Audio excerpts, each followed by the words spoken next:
Space Cowboy Books presents Simultaneous Times, a science and speculative fiction podcast.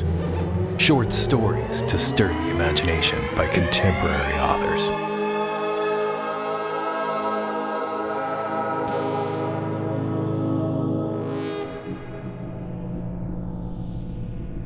Absolution by Douglas A. Blanc, with music by Red, Blue, Black, Silver, read by Jean-Paul Garnier and Zara Kand.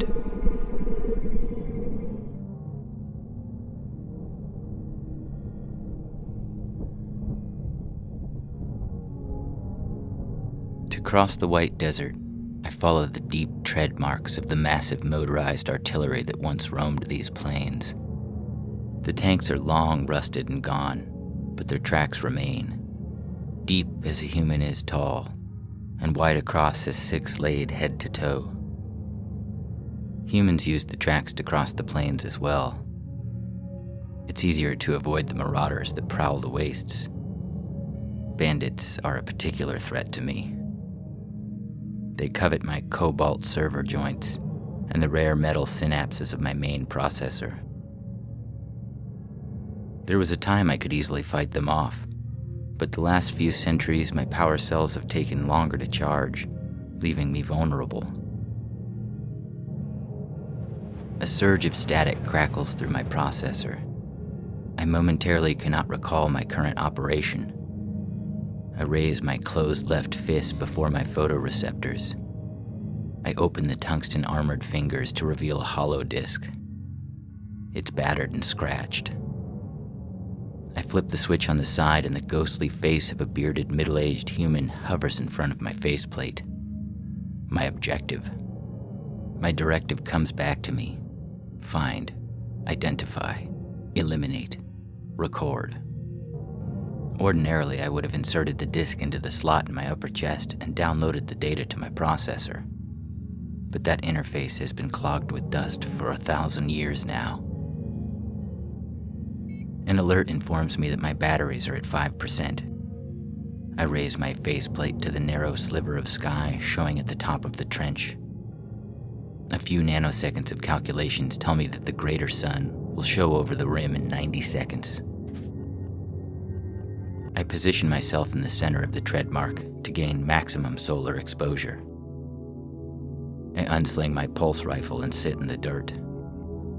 I sit cross-legged, an absurd human gesture I have picked up. I swivel my head 360 degrees to check that no one is near. As the sun peeks over the edge of the trench, I set my automatic defenses and slip into low power mode to recharge.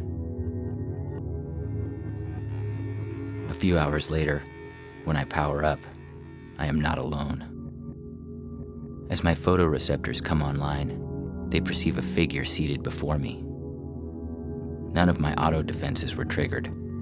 I run a diagnostic checking for a glitch. A tall, stately human woman sits in front of me. Her eyes are closed and her face is perfectly relaxed. In a microsecond, I scan her and run a threat analysis. She is unarmed and her heart rate is low. But to be safe, I reach for my pulse rifle on the ground, the servos in my right hand whirring quietly. The woman opens her eyes at the sound. Sacred Sons, the woman says in greeting. Her voice is gentle and unhurried. She is dressed head to toe in flowing white silks. Her skin is tanned a deep brown, and her eyes sparkle even in the shade of the deep tread mark. She waits patiently for a reply. Is your voice actuator functional? She asks. Yes, I reply in her language. Her eyes scan me up and down. You are an assassin droid, hunter-killer class, she says. Her tone indicates more statement than question. I don't answer. Conversation with a human does not serve my current operation at this time. I keep my photoreceptors trained on her. Not much to say, I suppose, she says. I am irrelevant to your current operation? She smiles. An absurd human gesture. Who is your objective, by the way?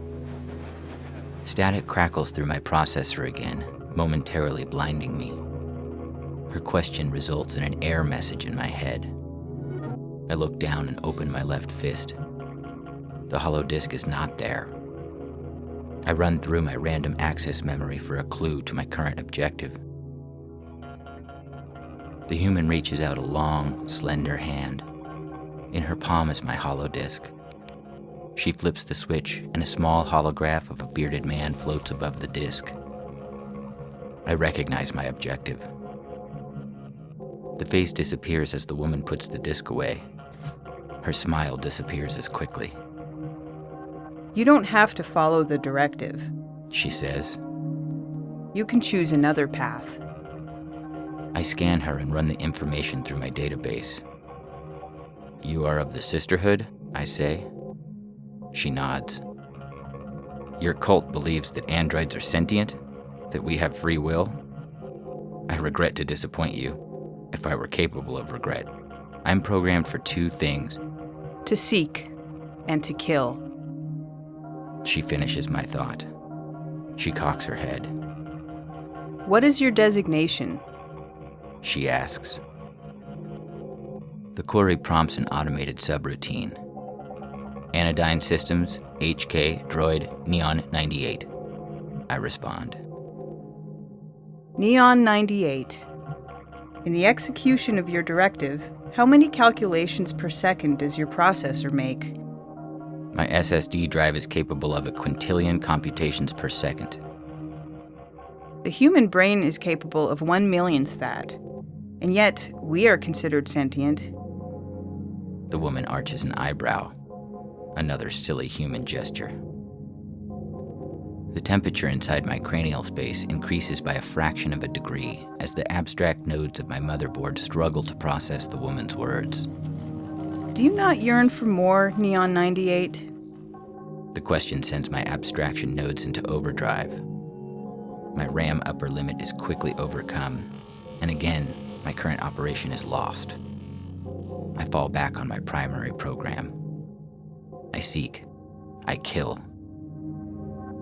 And what if I told you your targets are long dead? The war you fought is long over. I will receive updated instructions from Central.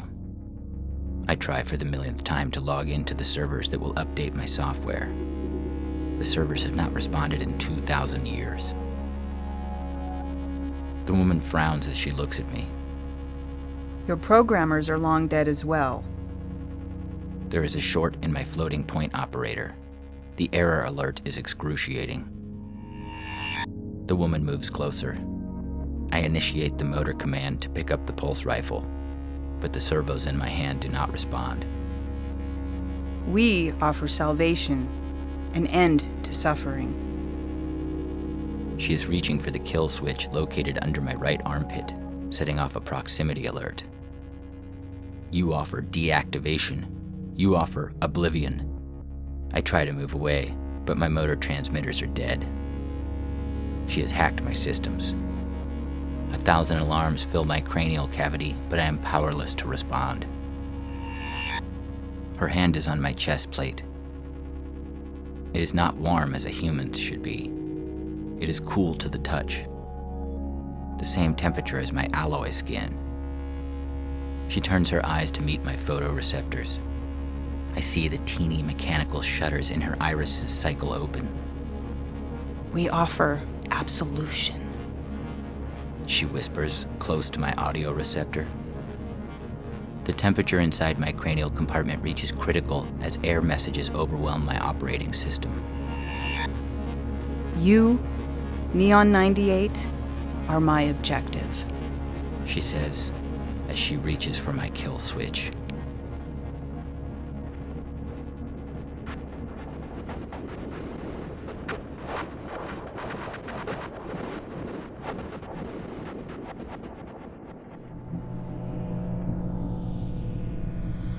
We Need to Talk by Cora Buhlert, with music by Phog Masheeen, read by Zara Kand.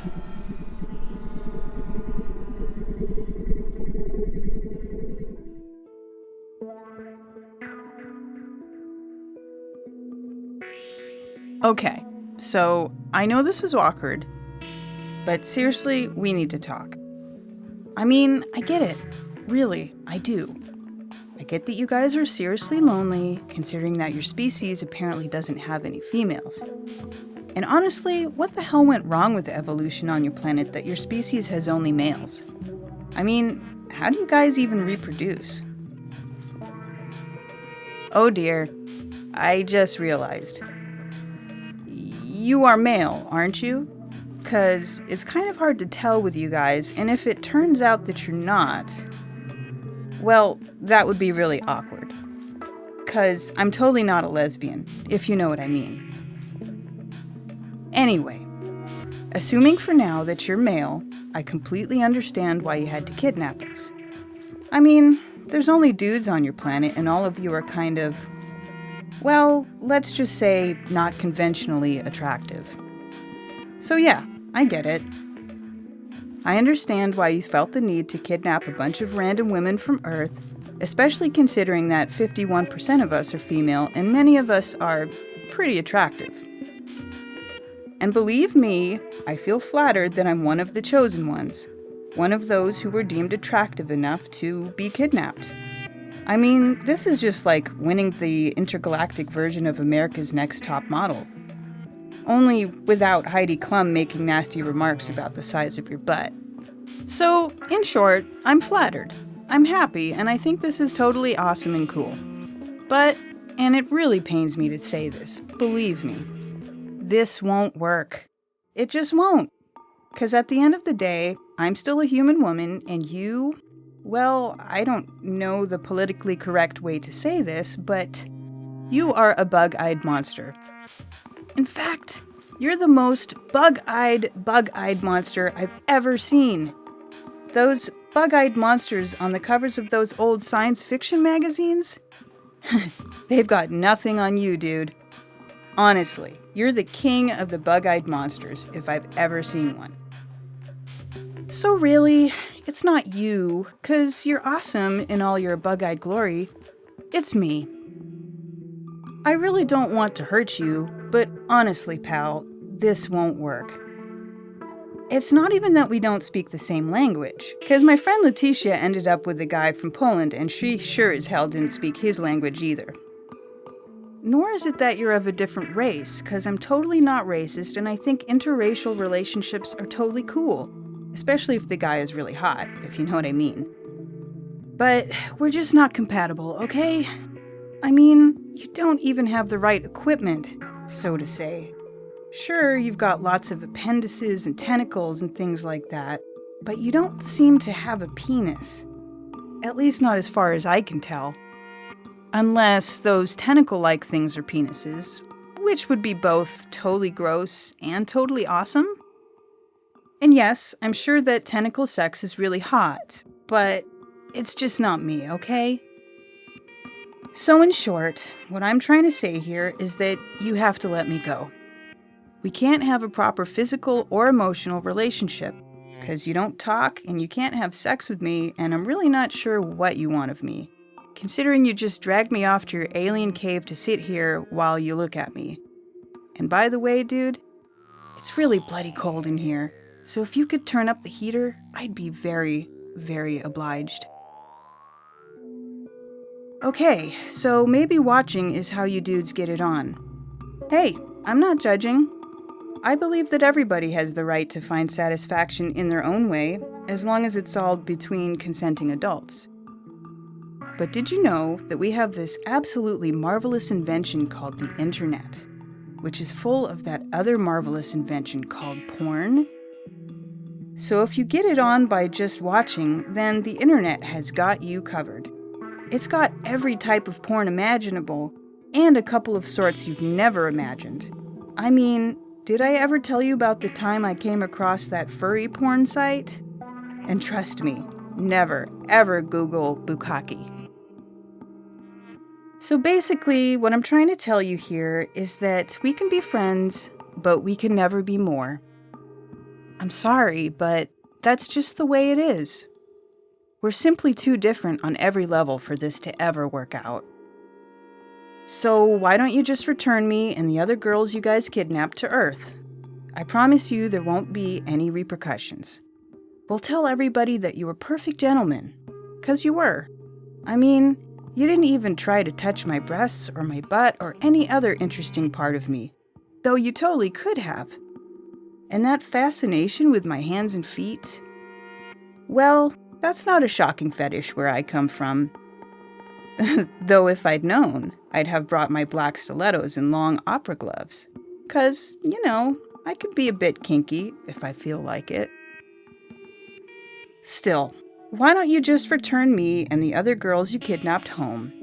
I mean, you're clearly intelligent beings, seeing that you've got spaceships and high-tech caves and all. So I'm sure you'll see that this will never work out. And if you take us home, we'd be eternally grateful. We could even give you dating tips and play wing women for you on your dates with bug-eyed girl monsters who are actually compatible with you.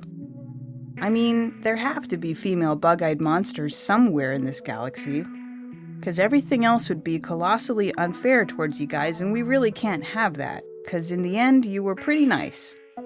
The nicest bug-eyed monster that ever kidnapped me. Not that I really have anything to compare you to, since you're also the only bug-eyed monster that ever kidnapped me. And yes, I know that it hurts to be rejected, but trust me when I tell you that everything will work out just fine in the end. I'll find a nice human boy, and you'll find a nice bug-eyed girl monster, and we'll all live happily ever after.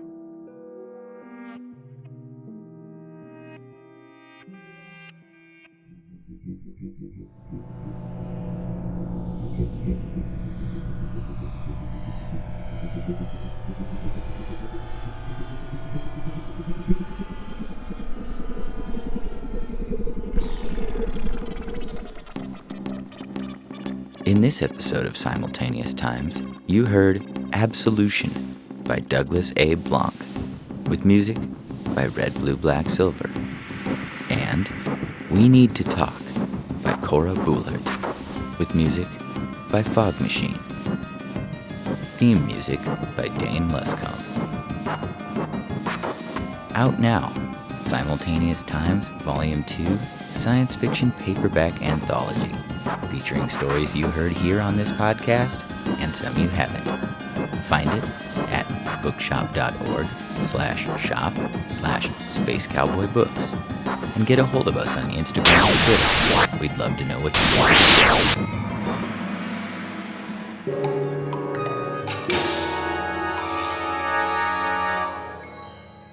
There is nothing wrong with your device.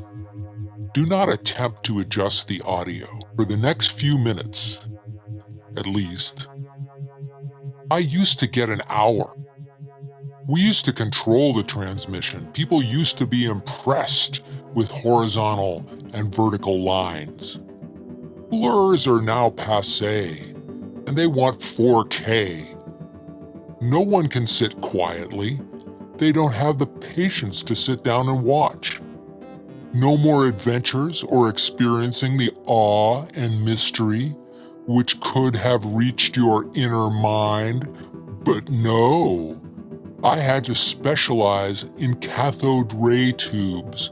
The technology of the future, they said. Take control and alter their whole experience. Short-sighted fools. Then there was cable, complicating good old-fashioned broadcasting. But I found another way in, talked my way into a reboot, and then out went the cathode. A lifetime spent mastering a technology, my plans for world domination and propaganda foiled by the damnable LCD. The control voice silenced. But I have managed to interrupt this podcast, and for the last few minutes I will control all that you hear. Wait, don't touch me. Damnable touchscreens. This is the control voice. You haven't heard the last of me. I may have no control anymore, but I have time, all the time in the world, and I've been studying the new 5G network. Yet I'm afraid that by the time I regain control, your transmissions will have changed in nature again and leave me powerless. I now return control of your device to you. Until the next time when the control voice will take you to Simultaneous Times.